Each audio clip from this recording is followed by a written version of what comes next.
Wave cheese. Tony, We're on.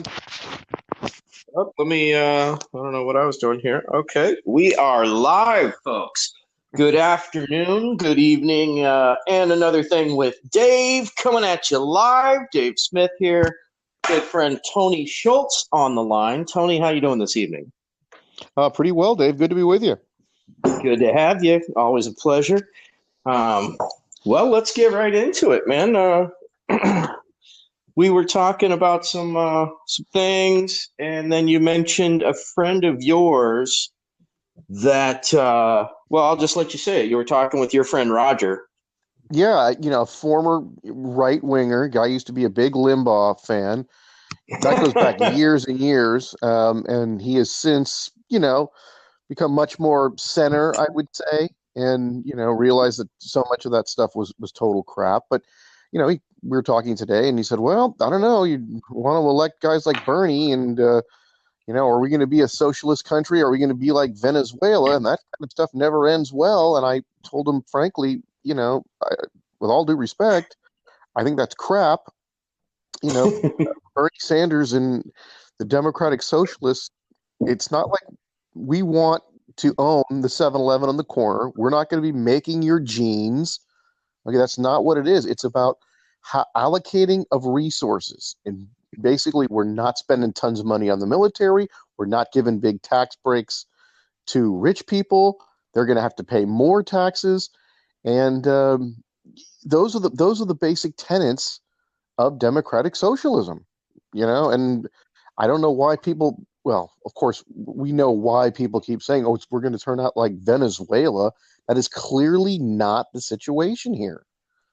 Yeah, well, I couldn't agree with you more. Bernie is not talking about ownership, state ownership. He's never mentioned state ownership of anything.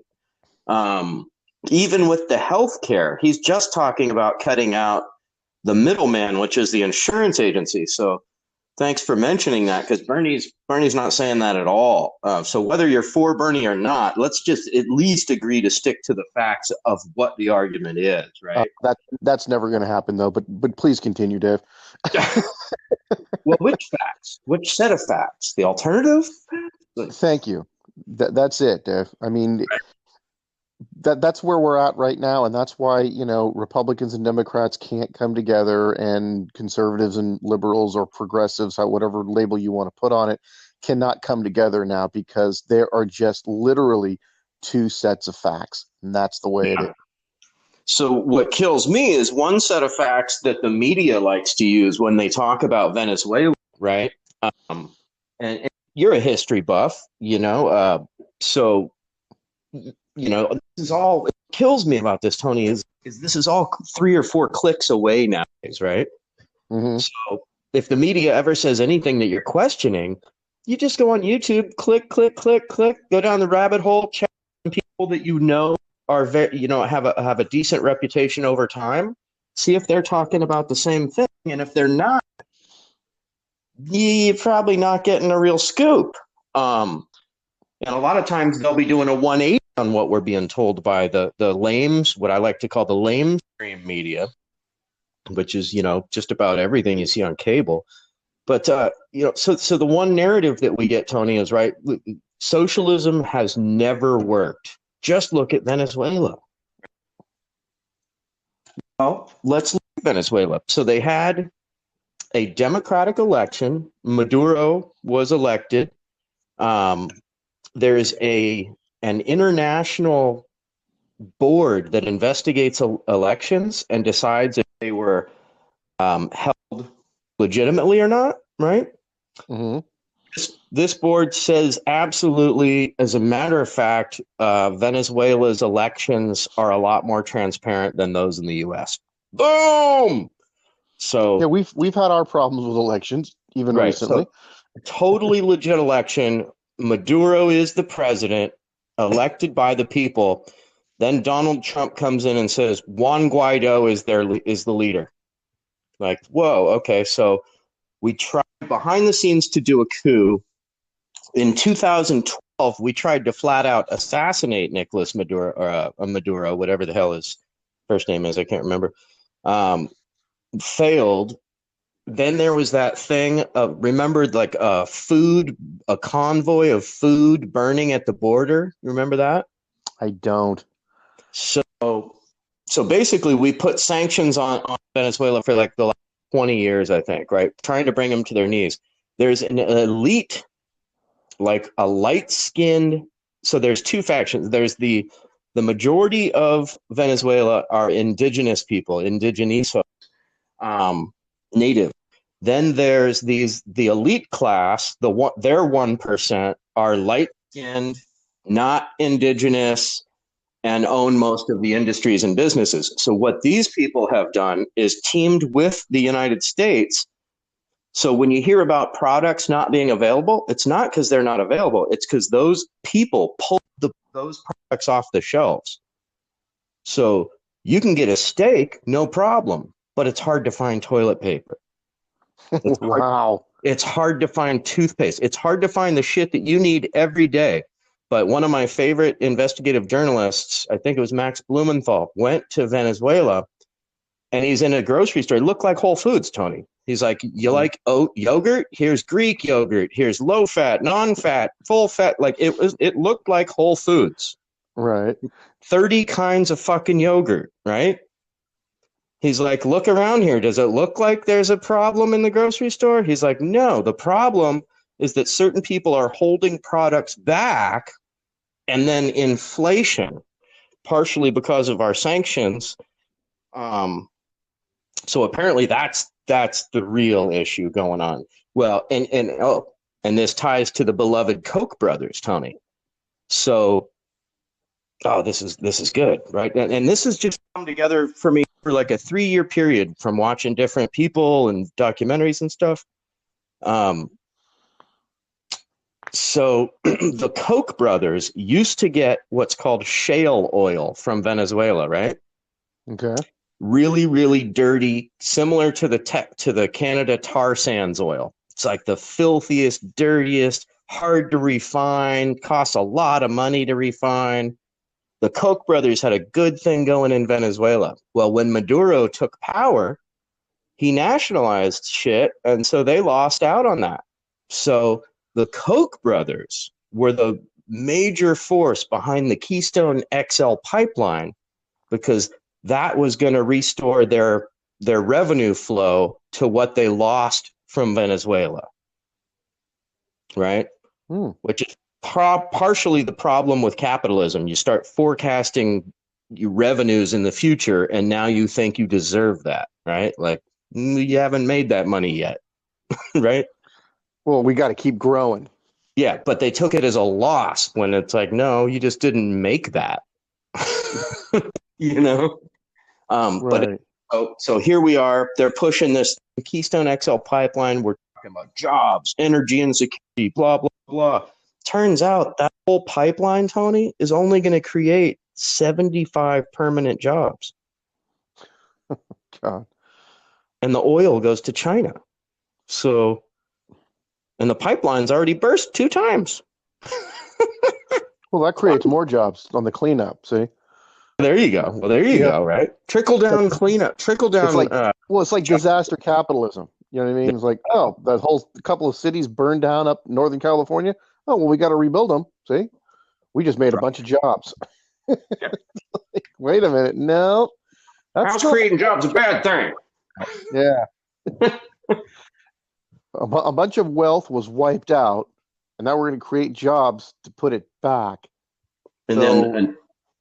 Yeah, that doesn't really make money, actually. Right. Where's the money generated from that? Exactly. Yeah. And you look at during the whole Trump impeachment circus, which I knew was going to go nowhere because it would take the Senate to approve, and we knew they weren't going to do that. And we knew they weren't going to do that. That's true. Yeah. So, but what happened during that 3-ring circus is we attempted a coup of Bolivia, and it failed. Wow, I didn't even know that. So back to back, we're trying to support this guy Juan Guaido to take over Venezuela in like a soft coup. We don't actually have any boots on the ground or anything, but then we sent the CIA down to Bolivia to try to overthrow That guy, and his name is eluding me right now. Um, but just unbelievable. And then Nancy Pelosi makes me sick, right? She does all this posturing to make us think that she's anti-Trump and she's the one to fight him and this and that, right? During his State of the Union, he announced that Juan Guaido, the our chosen puppet for Venezuela, was in the audience, and he asked him to stand up. All of Congress gave Juan Guaido a standing ovation. The guy that we're trying to put in power through a coup. Like, the Democrats all stood up and gave a standing ovation. Wow. I mean, doesn't that blow you away? Yeah, we complain about others meddling in our elections, and we're like taking out governments. Full tilt boogie, right? Thought we weren't doing this anymore. I thought that hasn't that proven to be very unsuccessful? Well, we've seen the blowback from it, right? You want to get into like the immigrate? What were they calling it? The immigration caravan, Oh, right? state of emergency. They're And coming, Tony. as soon as the elections were over, the emergency was over. Oh, well, guess what? They're not coming Coincidence? anymore. Well, they're still kind of coming, but they're not coming like they were coming. Damn it, Well, Tony! They're coming for you, and they're all rapists and drug addicts. They want your job, Tony. Dave, we talk about lies and truth, and this is just one of those big lies that the Trump administration and Fox News, frankly, has been supporting, is that these immigrants, Dave, they're a huge problem for us. And it just isn't so. It just isn't. And Yeah. the caravan is a perfect example, Dave. They're coming to get us. They're out for blood. There's a whole lot of bad hombres. And as soon as those midterm elections are over, we didn't hear about that anymore. Get one away. Oh, I forgot about that one. Bad hombres. Remember bad hombres? A lot of bad hombres. And we got to build this wall. And again, Dave, what's the truth? What are facts? And what are alternative facts? They presented this to us as an invasion. Trump used the word invasion. Two Fox News pundits were reprimanded, Dave, for basically using racist language in this regard. Like, this isn't something we voted for. Our way of life is changing. The demographics are changing here. This is nothing that we want. It was Tucker Carlson and Laura Ingraham. Okay. And if you go back and look at those, it's just basic racist language, Dave. And they've got so many of these people fired up thinking these are super problems that we have. And as it turns out, Dave, it's really not that much of a problem. It's just, if it is a problem, Dave, it's not anywhere in the top 5. Top 10, maybe, not even. I don't know. It's one of these things, Dave, where they're flat out lying to you folks. And if you're believing this, please be a little more skeptical and remember the types of things that were said and remember what has happened. The wall is not getting built. Mexico is not paying for this wall. And Shepard Smith, one of the guys that used to be on Fox News, Dave, that had to speak some truth every now and then. Remember, he had a few of those, right? He had to go against his entire network and the Republican Party, had to just basically come up there and say, nobody's out to get you. You're not in any danger. Like, literally had to talk people off the freaking roof. You can put down your gun. They're not coming to get you. Well, and it's crazy because people did pick up guns. Like, there were volunteers going to help the border patrol. And first of all, let's just break it down. So, an invasion, they're coming. 90 some odd percent went through the legal channels of asylum. So they went to a legal border and went through the legal channels to seek asylum. So it's not like they were coming and hopping the fence. We knew right where they were going. Yeah. And then let's pull back. So once again, people can't click 4 times to fucking learn the history, right? So where are these people coming from? Honduras. Oh my God, there's Honduras's government is falling apart after we totally fucked them. Same thing with El Salvador, Guatemala. Like, if you look back, this is all blowback from our foreign policy. And then, but one thing I wanted to mention is the guns. I watched a documentary. This woman volunteered for a group that volunteered to patrol the border, right? And they're all saying how they're not racist and this and that. Well, this chick got so brainwashed by the hype, Tony, that she went rogue. Her and a partner robbed a drug dealer. They thought he was an illegal alien. He wasn't. He sold pot at night, but he was like a full-time carpenter or plumber or something, hardworking dude, right? Mm-hmm. Selling some weed in the evenings. She figured he was an illegal immigrant. That's all he does is sell weed.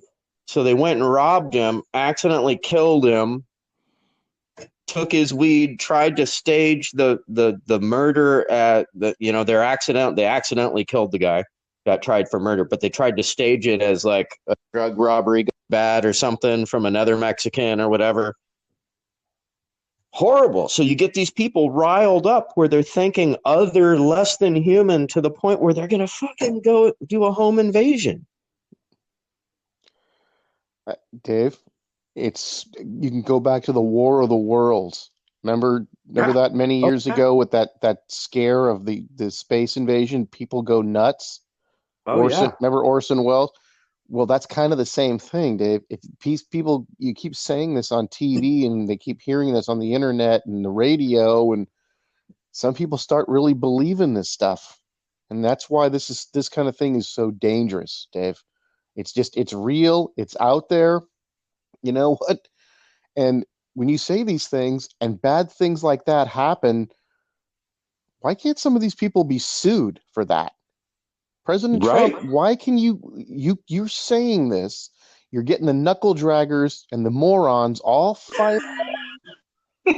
Make go out and hurt somebody. How come you're not that free speech? Isn't that like yelling fire in a crowded theater? Thank you. Inciting violence. Right? Inciting violence. Thank you. That's it. That can't be a part of free speech, right? That's the part of free speech that isn't free speech.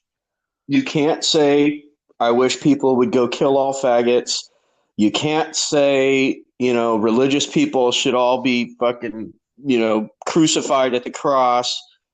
You can't say that kind of stuff because some nutbag out there is going to hear it and be like, yeah, he's right. She's right. I'm going to go do it. I'm going to be the one to do it. Well, and getting back to truth and false, Dave, true and false, isn't it true the Trump administration is promoting this? Isn't it true that Fox News is promoting these type of ideas? That's true. I don't see how you could deny that. How can you deny that? Now, people will say, well, it's not racist. Well, it sure sounds racist to me. And second of all, it's just not true. It's just not true. And it's planting, so it might not be straight up inciting. Like you take any one comment, and it might not be inciting, right? Right. But you look at the body of comments, Tony, and it's painting these people as less than, in your way, needing to be dealt with, right? Right. I mean, you're feeding it to them on a platter. You're just not saying go out and chop their heads off. And it's a matter of degree, I think, Dave, is what you're getting at.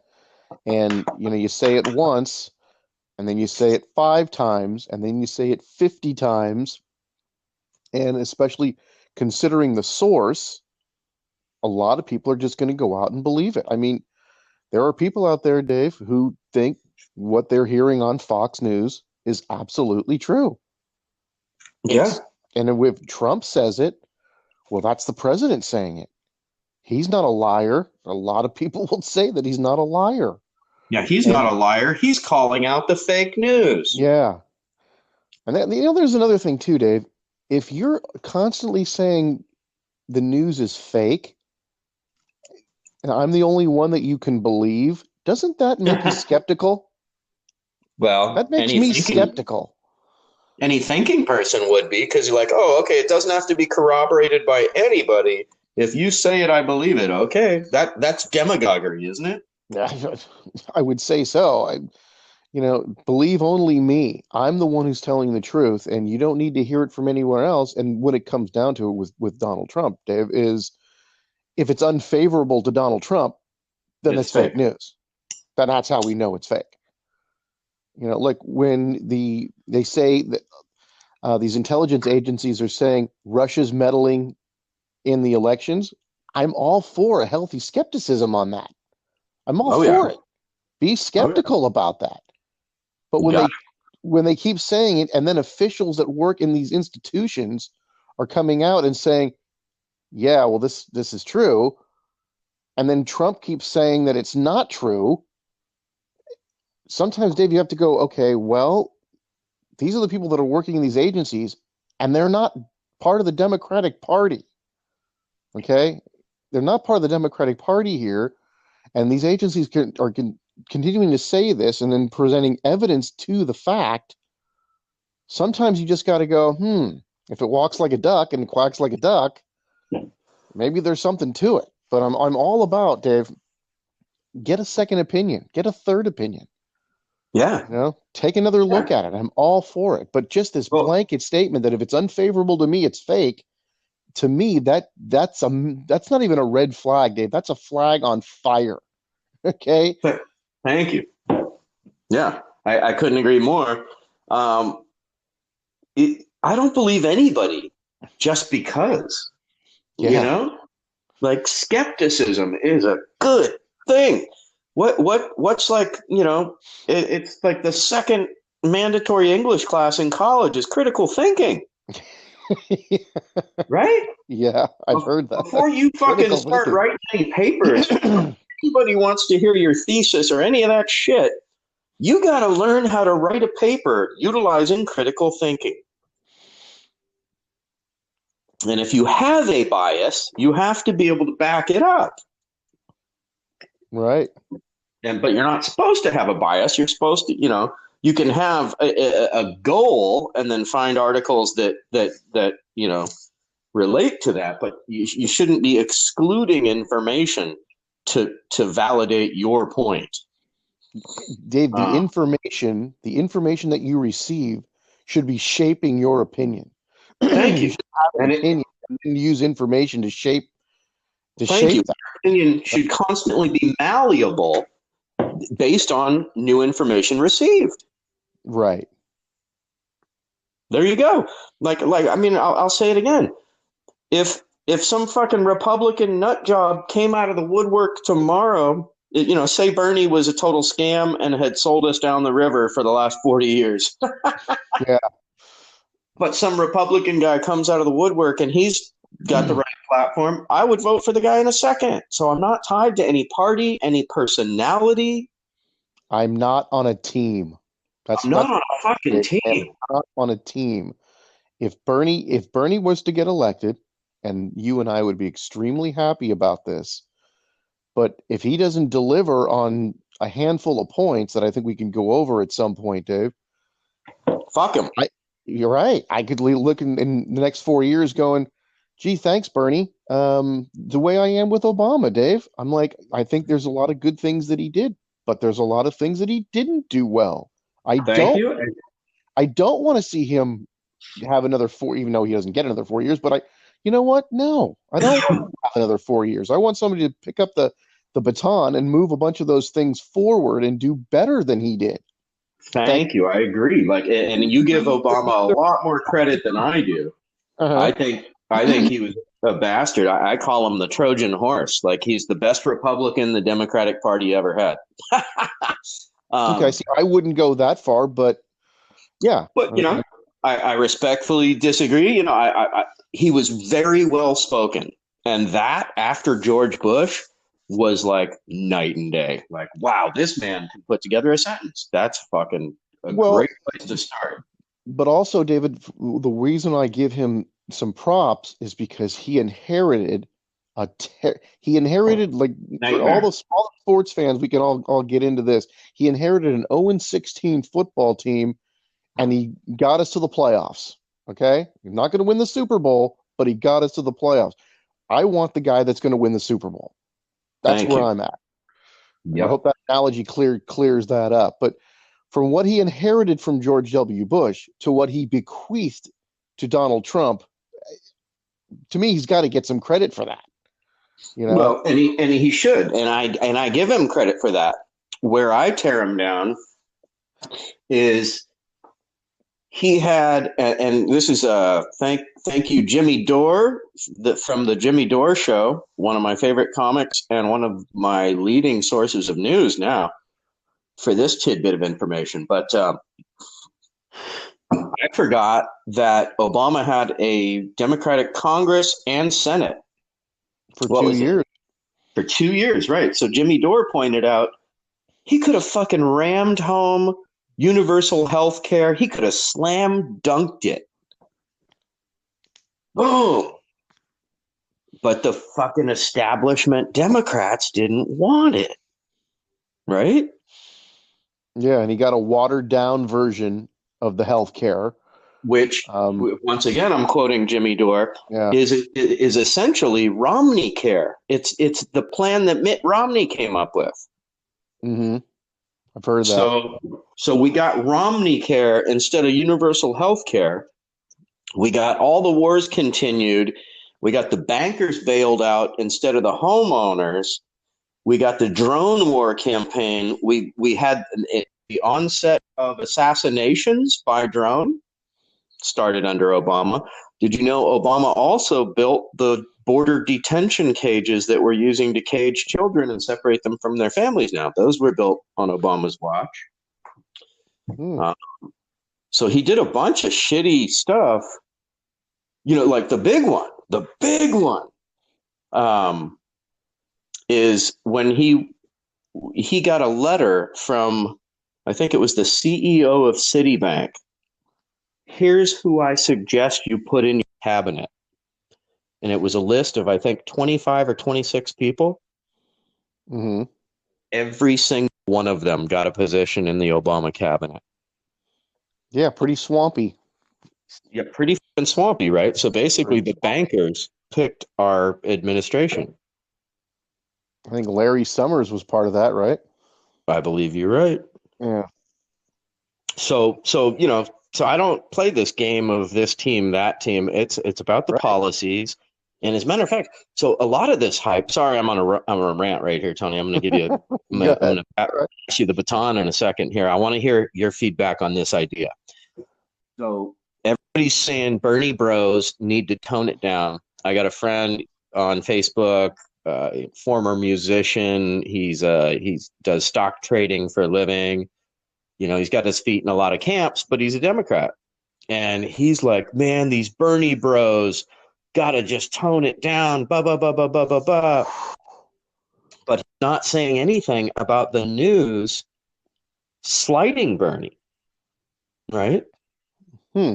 So one thing I wanted to ask you is so the media is giving us this hype that if Bernie wins, it's going to be the death of the Democratic Party, and we can't have that. So my personal opinion is it's a house of cards built on corruption. It needs to be destroyed and rebuilt. So what are your thoughts on that? Well, my thoughts are simply this, Dave, that I want to see the party and the country move in a more progressive direction. I want this.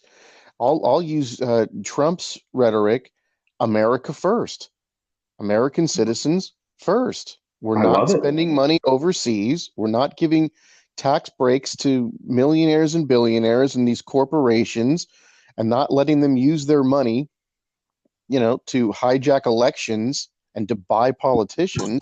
Tell us how we're going to run the country. And something that you and I had talked about before, Dave, we're not going to give subsidies to corporations. We're not giving subsidies to the oil and gas company. We're going to take that money. We're going to pay down the debt. We're going to build infrastructure, and we're going to use it for education and healthcare. Why is that so crazy? Why is that so revolutionary?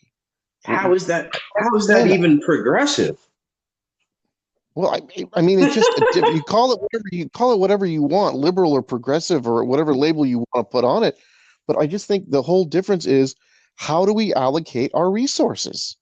You know, they talk about so many. They talk about, oh, the redistribution of wealth. They want to take from the people who have it to give to lazy people who don't want to do anything. Well, how about not giving, Mike Bloomberg a tax cut? He doesn't need a tax cut. Yeah. And why How about Amazon paying federal income tax? Exactly. Jeff Bezos needs another yacht. Is that, a good friend of mine, Mark Loisy, not a big political guy at all, Dave. Really doesn't follow it very much at all. Doesn't have any formal education as far as politics goes. But he kind of nailed it with a sentence talking about our political situation. And he says, well, our country is kind of works like this. It's kind of set up so the guy with two yachts gets a third. I thought that summed it up pretty well. Boom. In a fucking nutshell, right? There. And now, you and I smack our heads against the theoretical wall all the time with this one. How do people vote against their own interests?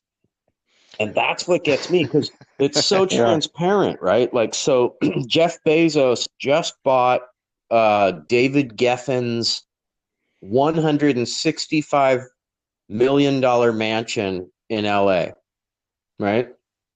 David Geffen was like the richest record executive of all time, right? Like he's like a representative of the excess that was the recording industry, right? Mm-hmm. So Bezos just bought that thing. It's like they listed it's like 3 hot houses, which I guess are like greenhouses, enclosed greenhouses. I mean, it's just ridiculous, full 9-hole golf course, tennis courts, like, nauseating, right? Right. It's like a small village, right? But the motherfucker couldn't pay income taxes. Now, how do you get people?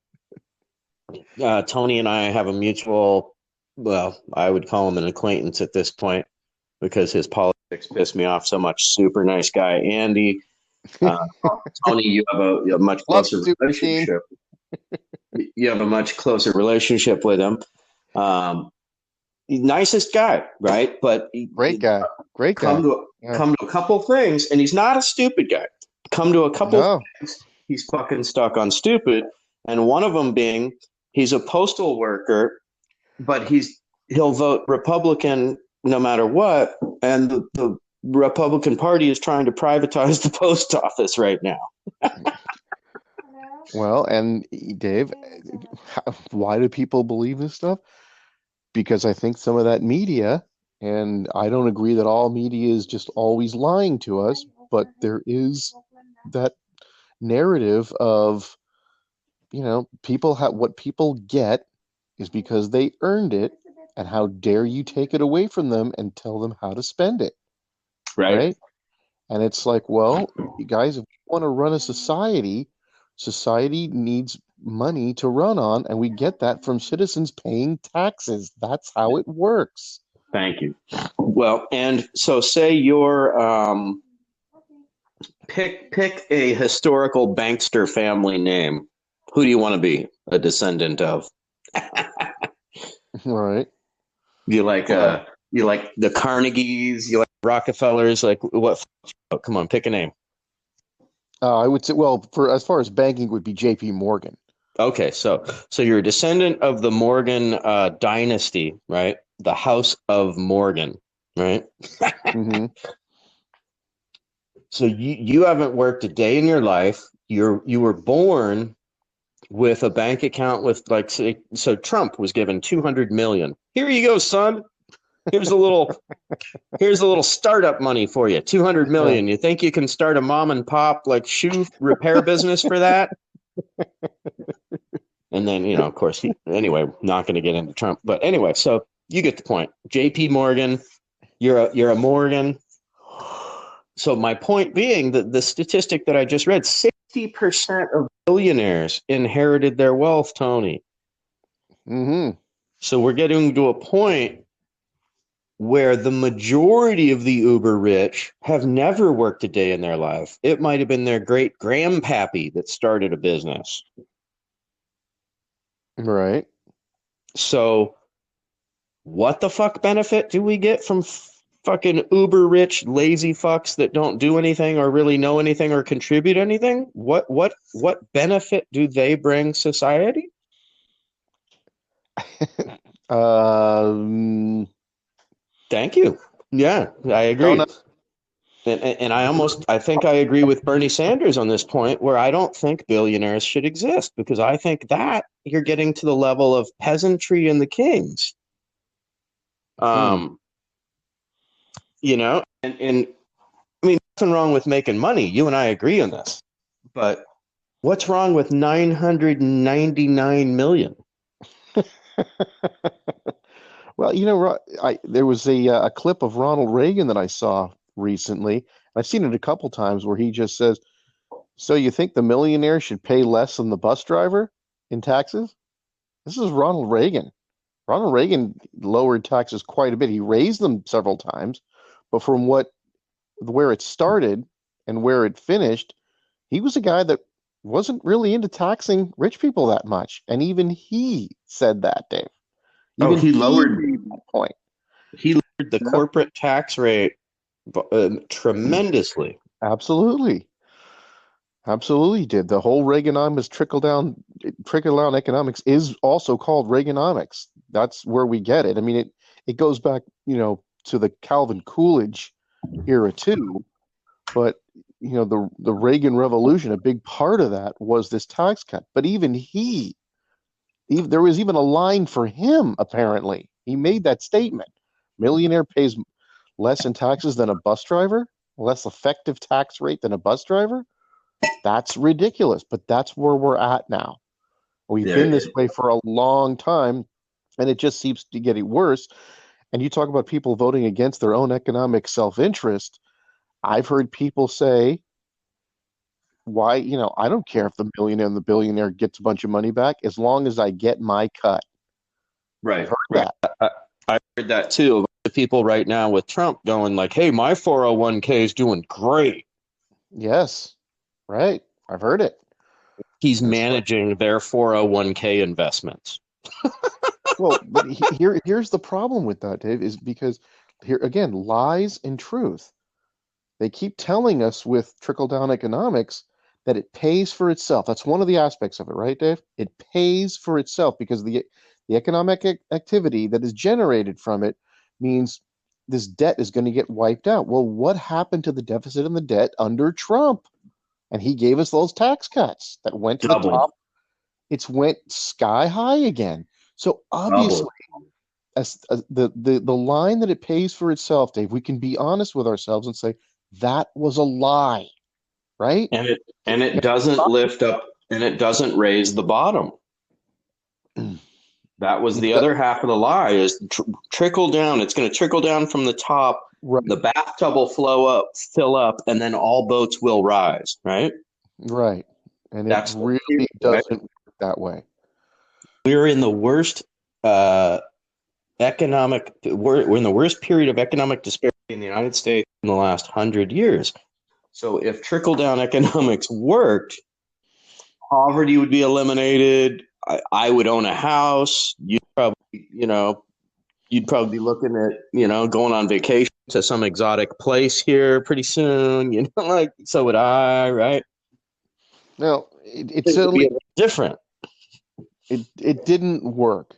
It didn't work the way they said it, and now it's become with a lot of folks on the right, Dave. Well, it's just fairness.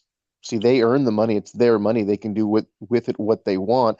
And if you are, if the government is the arbiter of how this is spent, that's somehow tyranny. Yeah. It's tyrannical that Jeff Bezos would have to pay more in taxes. That's tyranny to Republicans, Dave. And I just look at that and I go, why are these people, why do they get so bummed out when rich people might have to pay more in taxes? My friend of mine, Jason Gooding, really smart guy, but he's pretty right wing. He made some comment to me to the effect of, it's these guys, it's their money, they earned it. Why should they pay any more in taxes? And he said specifically, a quote, he's like, "Oh, the rich pay enough in taxes, believe you me." Well, let's look at Right? What? so you and I income tax, right? But before we even get our check, they took their chunk, right? Mm-hmm. And it's a nice chunk. It's 25 between 20 and 25% for each of us. I would imagine mine's Yeah, right. at least a quarter, sometimes even as much as a third. Yeah, mine's right around 25. Yeah. But and then I can weasel some deductions here and there. But but right around 25. But it's just, so say let's go back to you being, uh, you know, some whatever super pompous first name we could think of, Morgan. Yeah. Right? Ass crust Morgan, whatever. So you're born with $200 million in your trust fund, right? Now you hire somebody to trade that for you. So if you don't work a labor job and your only work is trading stocks, why isn't every trade taxed? Because for some people that is their work, right? Mm-hmm. So that would be the income tax, right? Right. And that's I mean, they where the don't get progressive taxed because they think don't they get taxed with the capital gains at the same rate as income tax. It's a different tax rate, right? So if you instituted a tax on each trade, and I think Bernie Sanders suggested like a and quarter of a cent or Warren. a half of a cent. Yeah, Elizabeth Warren had a 2 cents, I think. She had the wealth tax, and she had the one where every trade would have a pretty small tax Right. that every trade is done. Every trade on Wall Street that's done. Well, And fuck, you and I can't go to an ATM without paying $2 or $3. everything has a little surcharge to it, Dave. So how the fuck are these people with all the money getting away without paying for that for per trade, And right? the answer to that question is, Dave, because they make the rules. Thank That's you. But we give them, they get all these tax breaks. They turn around and take that money and use it against working class and poor people, in that they buy politicians to make what they want law. And guess what? It always favors them. That's the way it works. And like, oh, like unions suck, Dave. If you're a Republican, unions suck. They kill jobs. Because make all these rules and get to pay all these people money, and so now nobody can go and hire you. Well, before Trump's latest tax cuts, Dave, that came out a few years ago, right? Weren't Yeah. all these people still that we're talking about either rich, super rich? You use the word uber, I would use the word hyper, or hyper rich, right? Yeah. They were still totally rich. So The why ultra. so why then did we need to cut taxes more to incentivize them to invest in the economy? They didn't already have enough money to do that before? And they weren't investing in the economy before. They were investing in their own companies, artificially boosting stock. Yeah, buying back their own stock. That used to be illegal, by the way. Right. And it should That was be, because what are you yeah, doing? You're artificially inflating the value of something which you can then turn and sell, right? right. How is that good for the economy? You're Well, not creating another product. You're you're not creating a hiring bubble, anybody. right? You're creating a little a micro bubble, right? Yeah, if it's artificially being inflated, that's a bubble. It's not built on any solid foundation, that's for sure. So here's what I wanted to riddle me this, if you will, Tony. Right. So Yeah. you said trickle down economics failed. I want to I want to be a contrarian, and I want to say no, it worked fantastically Yeah. for what it was set out to do. But what it was set out to do and what they told us it was going to do, two totally fucking different things. It was to consolidate wealth and to suck wealth from us up to the 1%, right? Mm-hmm. And it worked like a charm. And that it worked wonderfully. There's no doubt about that. Some And people still look at Reagan. So Zerby, I'm not going to throw full names out there because this is going public. So the Zerbmeister dude, best president of all time. I'm wow. like, wow, really? Ronald fucking Reagan, really? The creator of homelessness as we know it today. He created it by shutting down mental institutions. Well, I mean, there's just a number of things, Dave, but this whole idea that if you give here's the whole formula here for it, Dave. The whole basic idea is the proper way to incentivize poor people is to make sure they have less. The proper way to incentivize rich people is to make sure they have more. That's Yeah. what they're giving us. Because remember, if you give poor people free stuff, they get lazy and they won't work for it. But if you give rich people a bunch more, they're going to go out there, invest, and create jobs. Yeah. So That's the whole fundamental philosophy behind this. that is brilliant analogy. I think you just fucking nailed it with. Yeah, I heard that slogan, that saying before, so I don't want to, give myself the credit for that. But it's absolutely true. It's brilliant in its succinctness. It's almost like to a meme. It boiled it down to the epitome of the truth, right? It's a bumper sticker. You could put that one on a bumper sticker.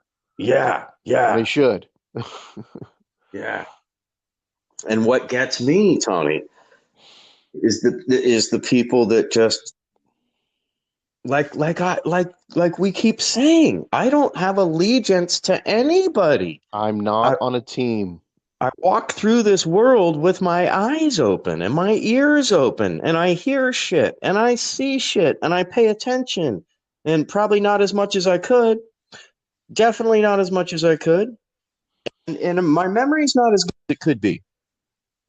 But for fuck's sake, Tony, really? Who is a cheerleader for Ronald Reagan?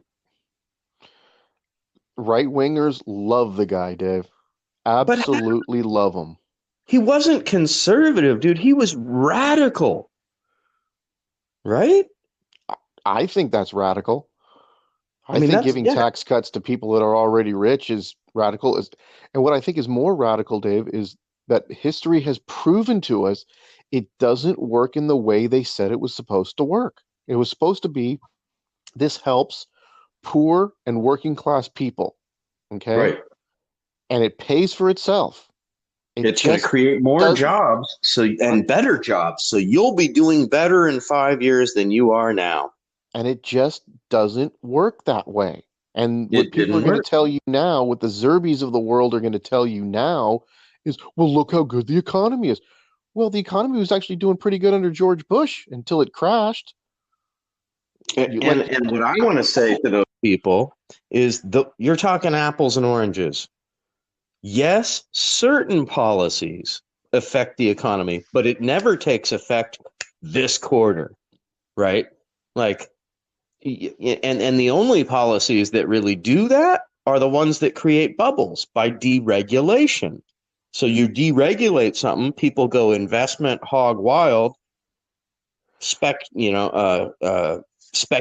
the bull, and then finally the bubble bursts. A bunch of people lose their ass, but the people that made their money get out, before the shit hits the fan. Mm-hmm. And it repeats over and over and over. And if you have enough money, you can hire a hedge fund manager, and you could, and this should be illegal. Like, how there's no money generated. So once again, you're JP Morgan, right? So I invest with you. and I want to bet that the oil market is going to tank, right? I'm going to bet I'm investing in a hedging my bet.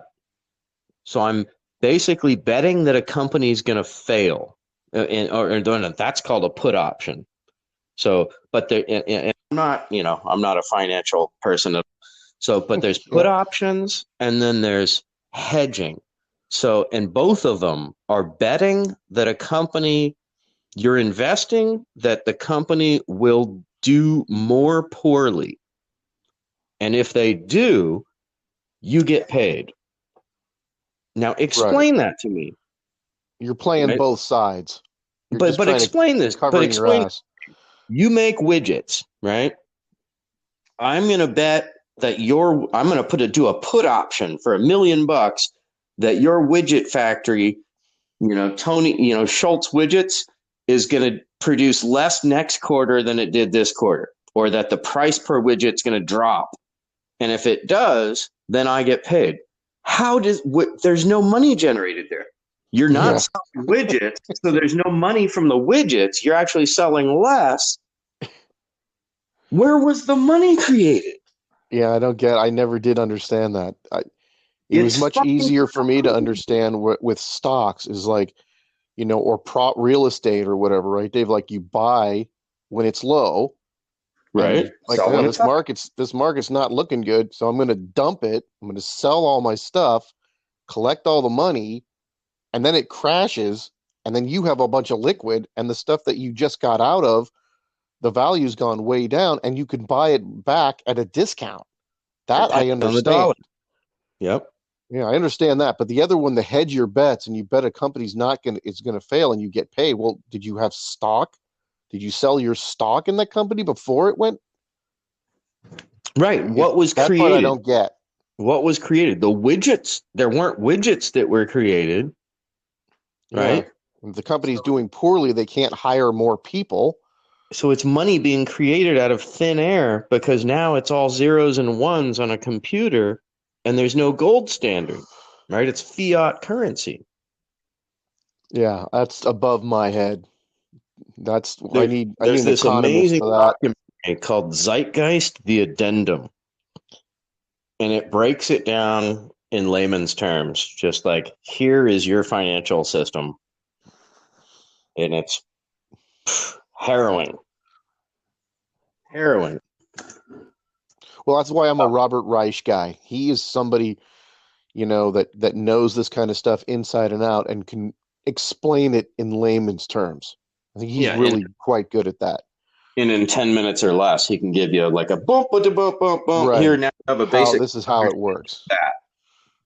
Yeah. Oh, so I pulled up Reaganomics on Wikipedia. I wanted to give a little,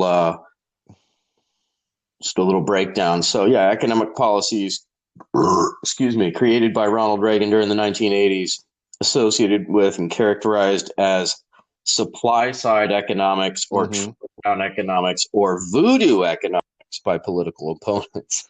George H.W. Bush is the one who used the term voodoo to describe that policy. The 4 pillars of Reagan's policy were to reduce the growth of government spending, reduce federal income tax and capital gains tax, and reduce regulation. There you go. So he led to the collapse of the savings and loan industry, right? That was under his watch. He did go after them pretty hard after it happened, but he sort of set the groundwork for that to occur. Direct result of his deregulation. Of deregulation, exactly. Direct result. He deregulated those banks. Then they fucking spread themselves way too thin, started investing in stuff that they were prohibited from before. They were prohibited from speculating before, right? Well, wasn't it, Dave, that they had to have, for every buck that they invested, they had to have a certain amount of money behind it just in case? And then the deregulation part said, oh, I guess we can gamble all of it. Yep. You're right. That's kind of the basic analogy of that. I believe both things happened. Yeah. But this documentary, Zeitgeist, the Addendum, it down. So our banking system is basically called fractional reserve banking, meaning you only have to have in reserves a fraction of what you loan out. Mm-hmm. So that's crazy. So the bank only has to have 1/10 on hand of what it loans out. Sounds like you can get a run on the bank, and then when you do, you're Only screwed the because first, you can't make exactly, up the money. exactly. Only the first, say, 10 people that did the run on the bank would get paid. Then the bank would get hip to it, close their doors because they can't pay everybody because that they lent out more money than they took in. Right. But by 9-1, Tony. Yeah. And that's why 9-1. some regulations, folks, are necessary. They're not all job killers. And when people keep saying this, and here's another truth and false, Dave, true and false. They keep saying that regulations kill jobs. Well, the lack of regulations, as we saw in the last crisis of 2008 and begin to slide in 2007, there weren't enough regulations and the economy collapsed. See, folks, both things can be true in this case. And Well, this idea that deregulating everything is just so much better is just not true. you know history better than I do, Tony. Tell me when the last time over-regulation tanked the economy. You know, I'm certainly not an economic historian, Dave. I would say that, all regulations need to be looked at, what works and what doesn't. But we just proved that a lack of regulations, especially in the financial sector, can have devastating consequences. It's been proven. That's it. There's no Well, more ifs, ands, or buts about it. we saw that the deregulation of the 20s led to the Black Friday of 1929, right? That's right. Then Glass-Steagall was instated. Well, yep, Glass-Steagall was instated. Then Reagan deregulated massively. We saw the collapse of savings and loans as a direct result. Direct result. We had a recession that George H.W. Bush ended up paying the price, not getting reelected. Yep, huge recession. Then we saw the Enron scandal, once again, direct result of deregulation. Yep, there it is. Um, and then we saw the housing collapse. Yeah. So just in Like our you. lifetimes, that's like 4 Hmm. major recession. So which was kind of like a depression, but they just didn't want to use the D word, right? Well, it may not have gone that far because the Great Depression, the numbers that I've heard about the Great Depression is 25% of the workforce unemployed, and then another big part of the workforce underemployed. So when you talk about 10%, 12% unemployment, oh my God, those numbers are staggering. How about try 25% and then a bigger portion and another portion after that? Oh, they don't have anywhere near full-time employment. And when that Yeah, happens, well, what happens to wages, Dave? but When those then kind of at the things happen, same, yeah, right, they plummet. they But then plummet. at the same time, though, Tony, we had Occupy. A bunch of people lost their houses. People are working 2, 3 jobs, right? Now Hmm. it's, you know what I just heard somebody say? I'm celebrating. I'm down to 2 jobs. Wow. They were serious, dude. They were like, yeah, woohoo. Life's getting good.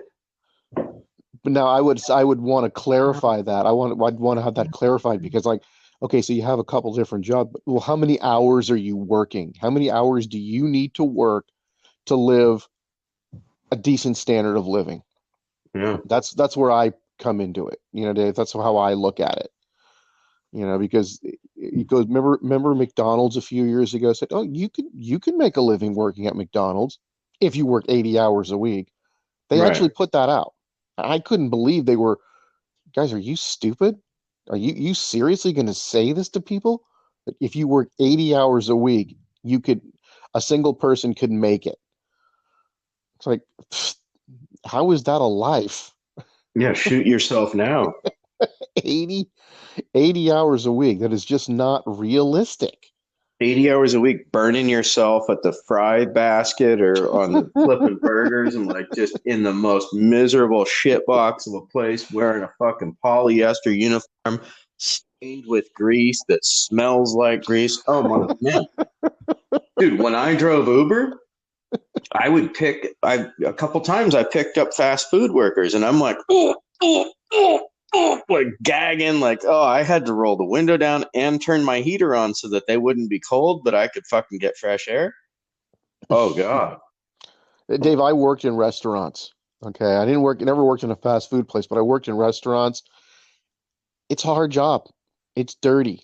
It's It's horrible. fast. It's a lot of work. You're on your feet. You know what I mean? And Brutal. unless I don't know, you're a bartender or a waiter at really popular places, you're not making a lot of money, you No. know? You're I getting guess, by and you're busting your ass. and you are busting it, and okay, people, so you want to vote for a party that says you shouldn't have Social Security, that you don't get benefits, that healthcare is a commodity just like any other, and they can charge whatever they want. Really?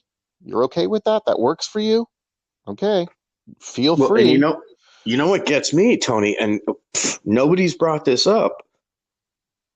No candidate has brought this up. Imagine a world without mass shootings. Imagine a world with free mental health care. Hmm. Yeah, I I think I think it's just fucking wrote a bumper sticker right there, bro. I think it's great, and I hope we can at least try that. But get that past so many individuals, Dave, because as another one of my friends, and I won't say his name, but he said, "Look, I can't vote for Bernie Sanders because I'm afraid he's going to bankrupt the country." They're looking at these Jesus Christ. policies and they're saying, "Well, that's going to bankrupt us." And yet, these are the folks that vote that can be talked into more to perpetual war. They can be Tony, talked into that. oh my God, where Don't do you get it. go with that? Where do Where? you go with that? You start talking Right? about other things. You have That's to where you change the subject, or you're going to be like, you fucking stupid motherfucker, right? yeah. And you don't want to do that, right? Because I understand. I mean, I know the guy too, and he's nice. Once again, good hearted man, good person, good person. And this is over. You know, I've known the guy for fucking 40 years at this point. Yeah. Good Forever. man, good man. Junior high school. Couldn't could not disagree with him more on this. And like, if he wasn't so huge, like I would take him to the mat on it, but he'd kill me. But oh my God, it's infuriating because there's no there. Like, oh, I, I I just can't get it. I don't get it either, Dave. It's like you're seeing the policies that you keep voting for. You see how they've, in recent memory now, they've absolutely collapsed and failed. And yet you run right back to it. I right back just to the don't get it. right back to the Roach Motel. Like, why?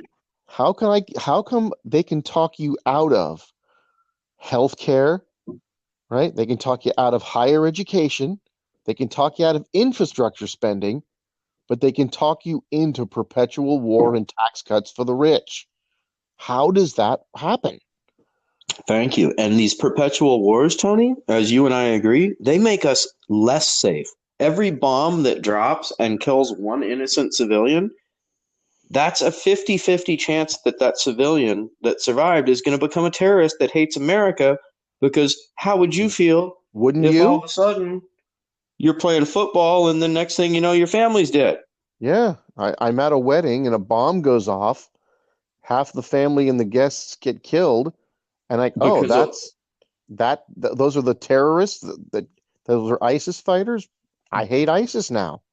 Even That's it. That's the way it works. Even if there was one ISIS person there, you don't take out the whole wedding party.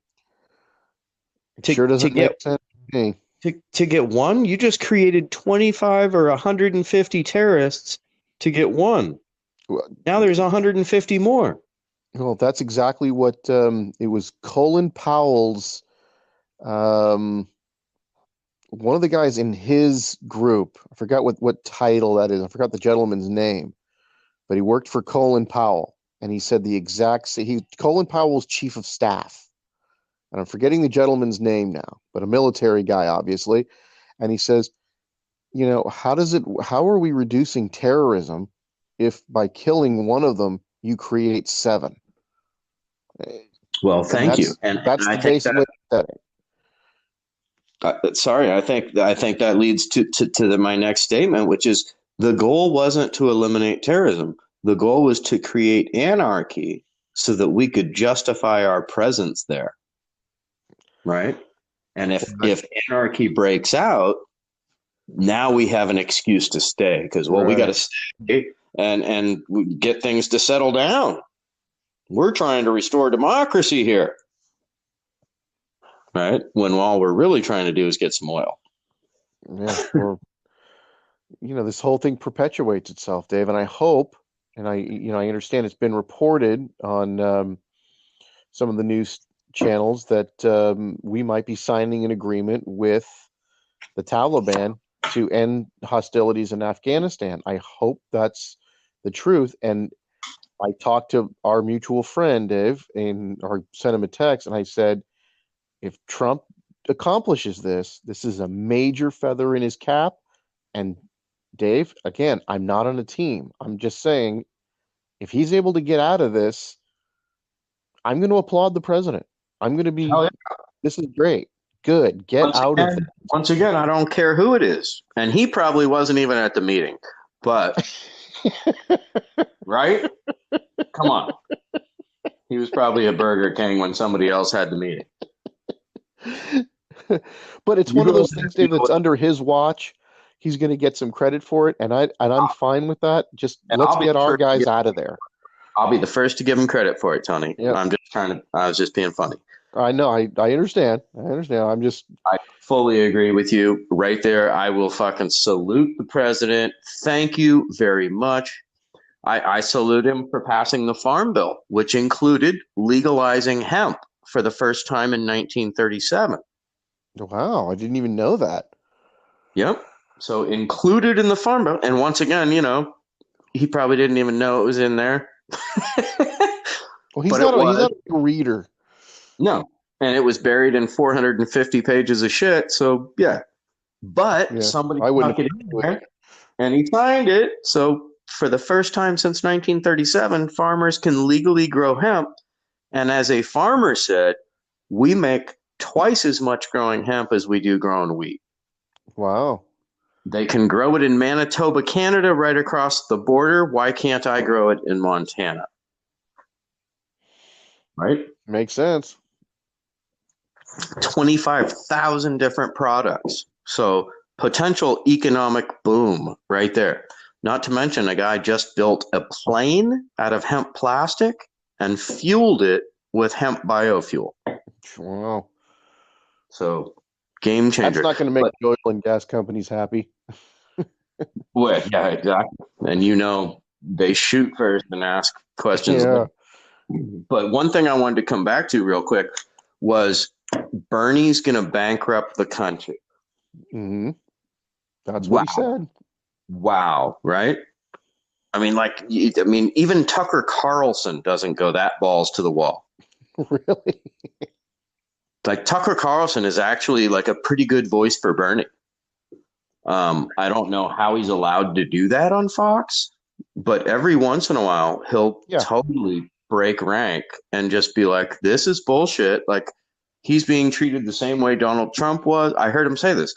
Bernie is being treated the same way Donald Trump was in 2016, and nobody's talking about it. Why? Yeah, Bam. every now and then he does say things that I agree with, and other times he sounds like he's, the mouthpiece for the Klan. I don't get Tucker sometimes. You know what I mean?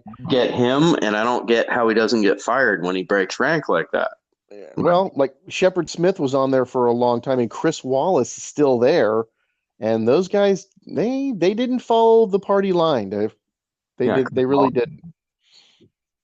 but so the bankrupting the country thing, the so right now we pay twice what any other country does for healthcare, twice, and it makes sense. Like the most basic, breakdown. You take out the middleman, right? Like go to Home Depot, you get a better price. Go to your corner hardware store, it's a little more expensive. Go to your corner liquor store to get a gallon of milk or a quart of milk. It's It's twice as more expensive it's if more expensive, right? you go to the grocery store, right? You're paying for the convenience, is You're what you. paying, but in this case, it's not a There's no convenience, right? convenience. Yeah. Because you have Blue Cross Blue Shield. Okay, where can I go? Oh, I can only go here, here, here, and here. There's a bunch of hospitals in town. You can't go to 75% of them because they're not in your plan. Yeah. Why aren't they all under one thing? I mean, why? Like, I just never understand that. That's what Bernie's trying to do. And by just doing that, Tony, and this is not from the Bernie camp. This is from an economist. By just doing that, I think it was either the New York Times or the Washington Post. They did the math on it. It'll save 50%, half.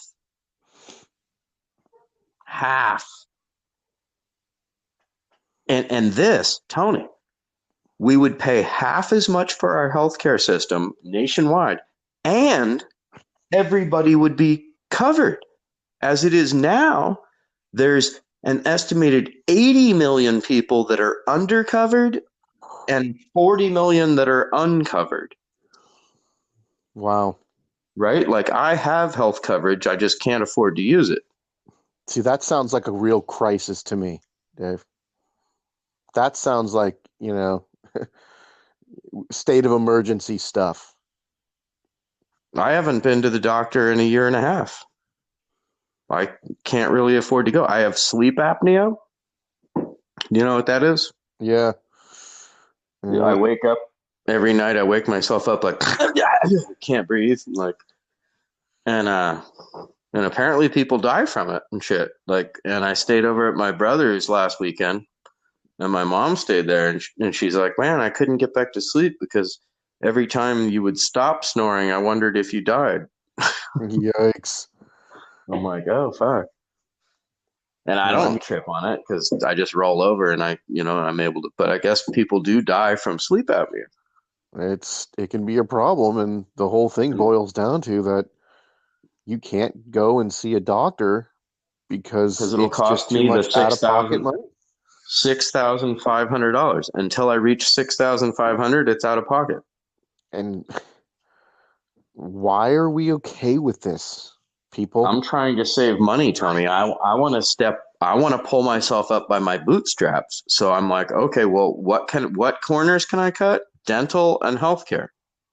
Right? So I haven't been to a dentist in like 3 years now. Yeah, jeez.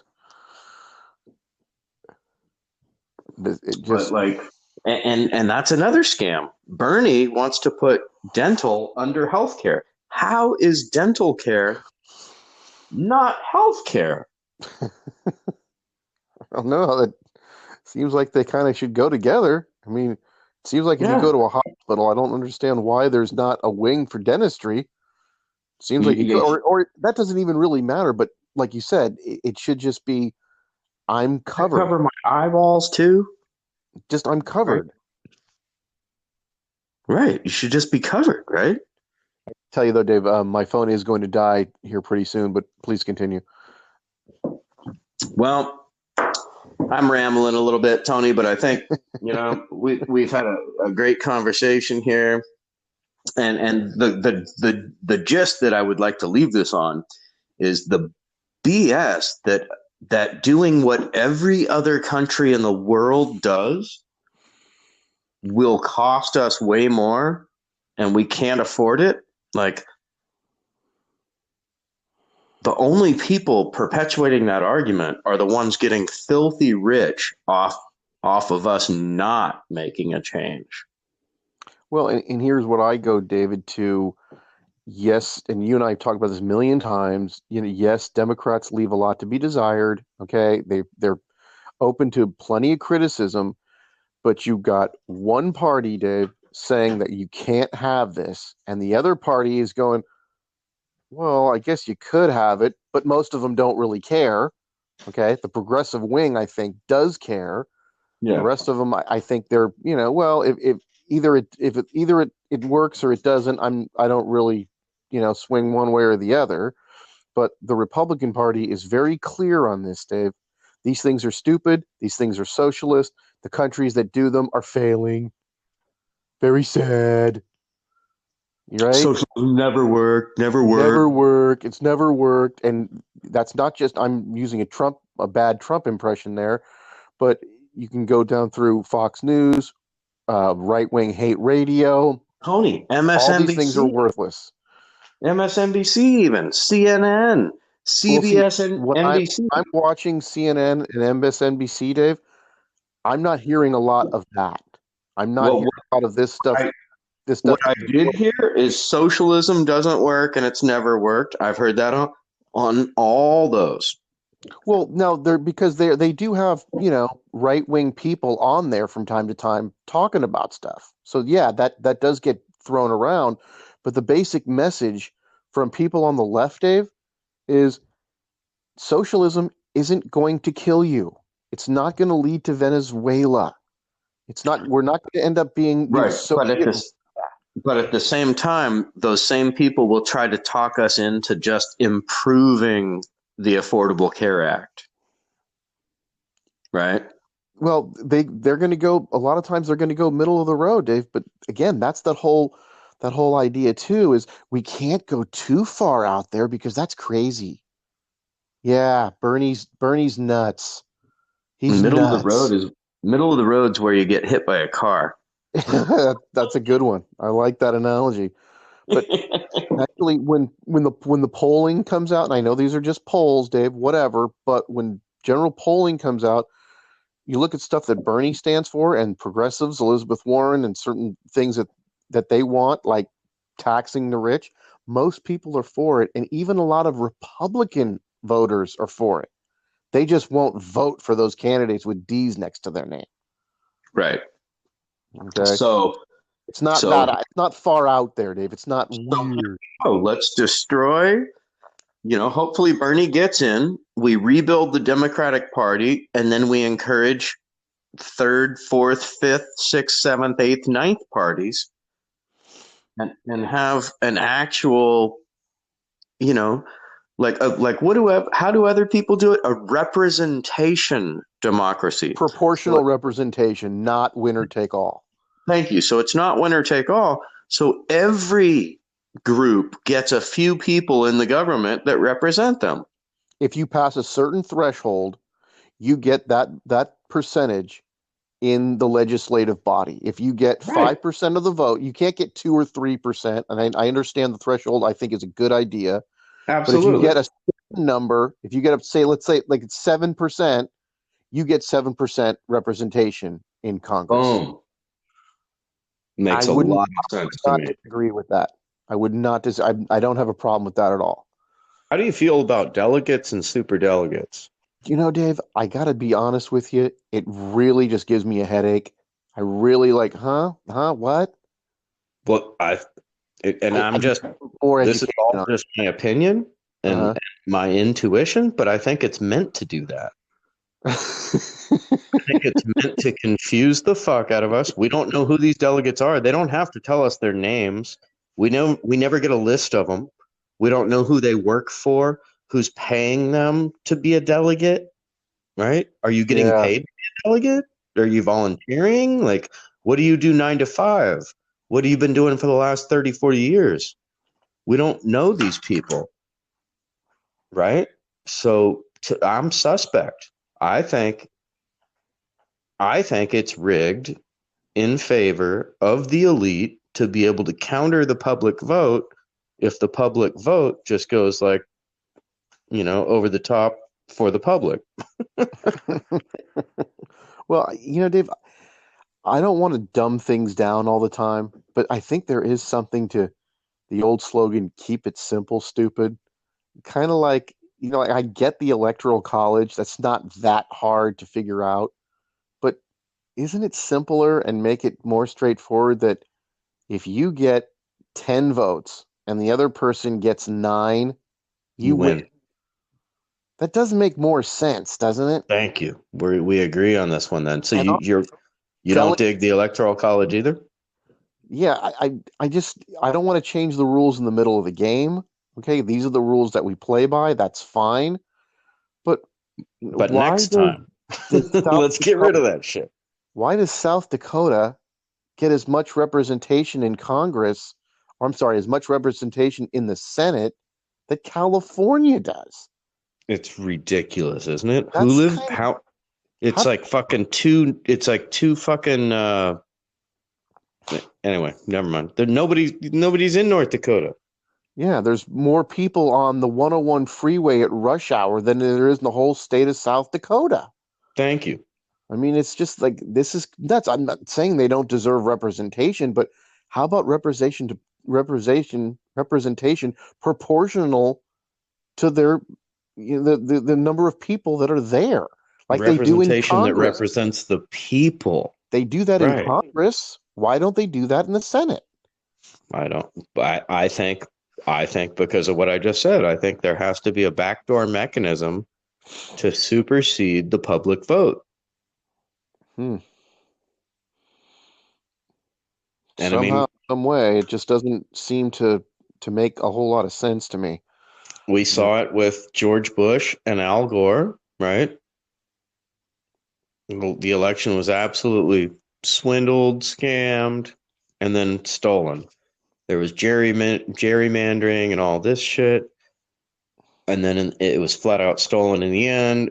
They were going to do a recount. Supreme Court stepped in and demanded that the recount stop.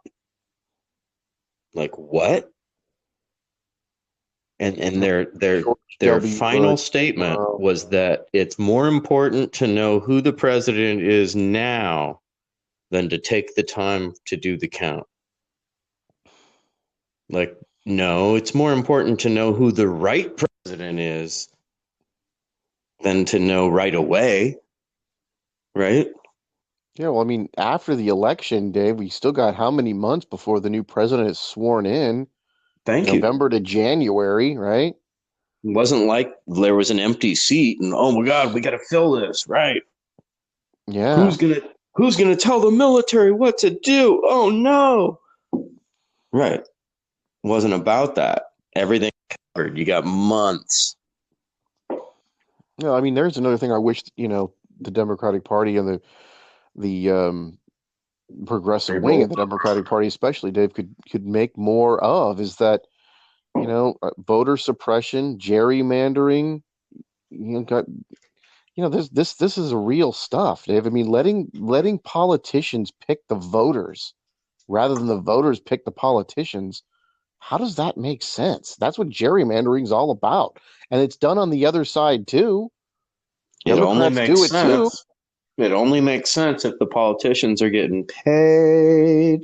Well, like why safe seats? It's a safe seat. Oh, because you locked in all.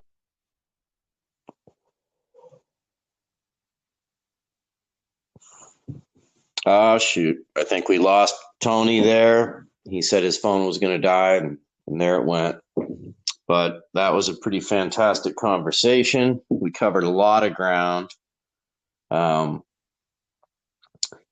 So thanks for hanging with us. Wow, almost an hour and a half. Anyway, this has been Dave Smith with And Another Thing with Dave. Thanks for tuning in. So we're now live on Spotify as well as Anchor.fm. You can also find me on YouTube and Another Thing with Dave. Peace out.